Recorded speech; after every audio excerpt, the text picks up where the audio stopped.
seenaan isaa yaada akka Hacaaluu Hundeessaa jedhe sana.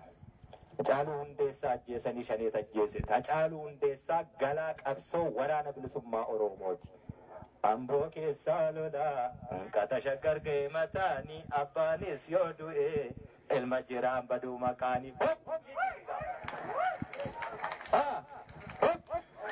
Dhiichisi qaama kana booddee